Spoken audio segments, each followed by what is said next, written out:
ब्रजमंडल क्षेत्र में एक जंगल के पास एक गांव बसा था। जंगल के किनारे ही एक टूटी फूटी झोपड़ी में एक 7 वर्षीय बालिका अपनी बूढ़ी दादी के साथ रहा करती थी, जिसका नाम उसकी दादी ने बड़े प्रेम से चंदा रखा था। चंदा का उसकी दादी के अतिरिक्त और कोई सहारा नहीं था। उसके माता पिता की मृत्यु एक महामारी में उस समय हो गई थी जब चंदा की आयु मात्र 2 वर्ष की ही थी। तब से उसकी दादी ने ही उसका पालन पोषण किया था।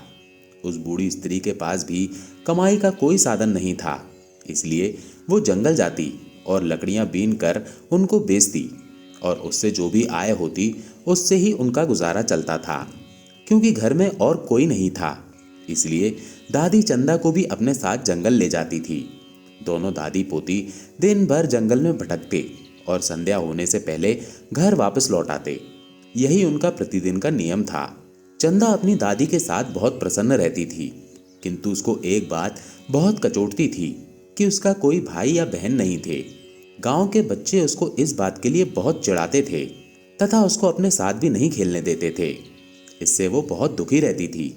अनेक बार वो अपनी दादी से पूछती कि उसका कोई भाई क्यों नहीं है। तब उसकी दादी उसको प्रेम से समझाती, कौन कहता है तेरा कोई भाई नहीं है, वो है ना कृष्ण कन्हैया, वही तेरा भाई है। ये कहकर दादी लड्डू गोपाल की ओर संकेत कर देती।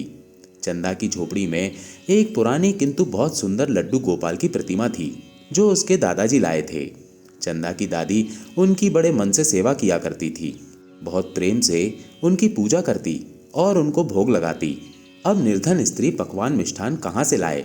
जो भी उनके खाने के लिए रूखा सूखा होता उसी का भोग पहले भगवान को लगाती, फिर चंदा के साथ बैठकर खुद खाती। चंदा के प्रश्न सुनकर अक्सर वो उस लड्डू गोपाल की ओर ही संकेत कर देती। चंदा का बाल मन लड्डू गोपाल को ही अपना भाई मानने लगा।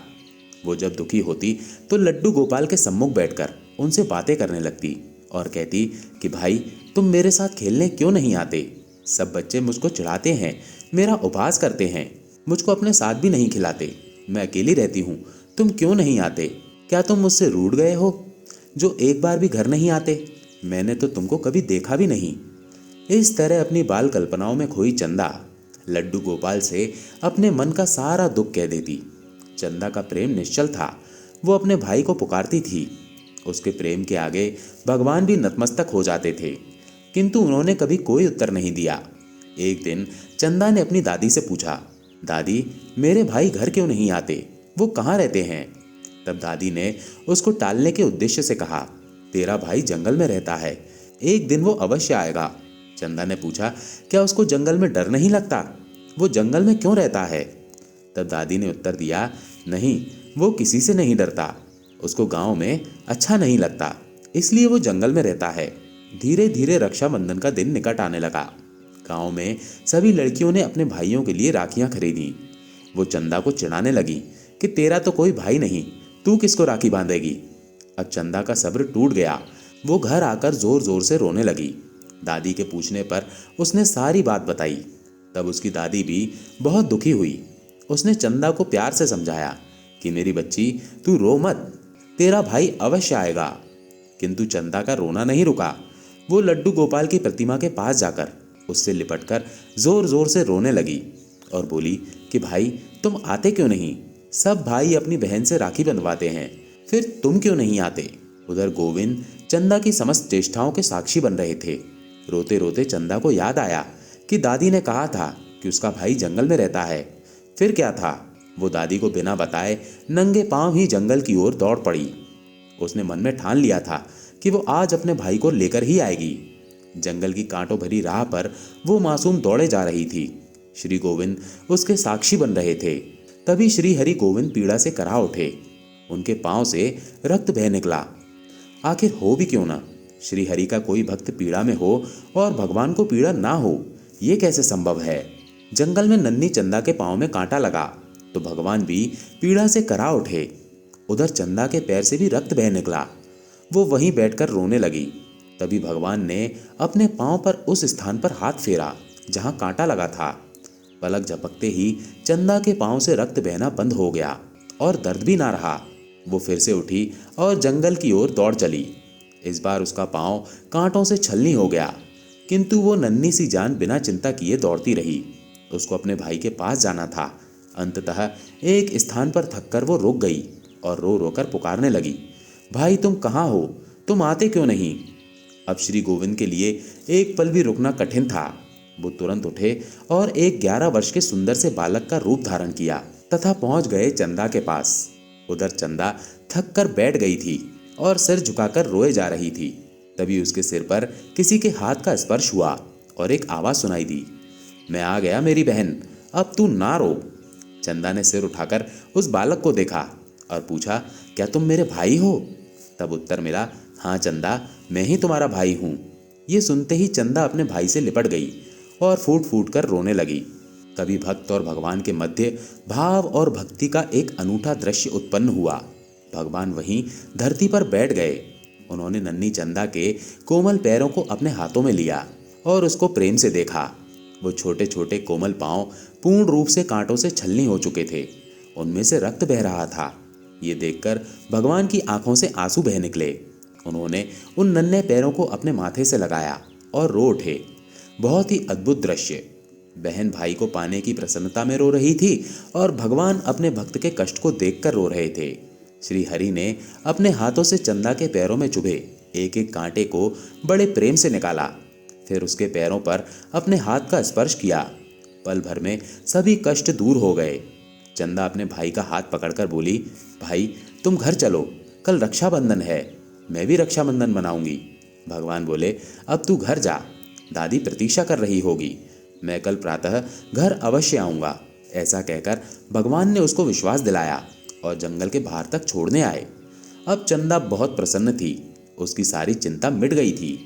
घर पहुंची तो देखा कि दादी का रो रोकर बुरा हाल था। चंदा को देखते ही उसको छाती से लगा लिया। चंदा बहुत पुलकित थी। बोली, दादी अब तू रो मत, कल मेरा भाई आएगा, मैं भी रक्षाबंधन मनाऊंगी। दादी ने अपने आंसू पोंछे। उसने सोचा कि जंगल में कोई बालक मिल गया होगा जिसको ये अपना भाई समझ रही है। चंदा ने दादी से जिद करी और एक सुंदर सी राखी अपने भाई के लिए खरीदी। अगले दिन प्रातः ही वो नहा धोकर अपने भाई की प्रतीक्षा में द्वार पर बैठ गई। उसको अधिक प्रतीक्षा नहीं करनी पड़ी। थोड़ी देर में ही वो बालक सामने से आता हुआ दिखाई दिया।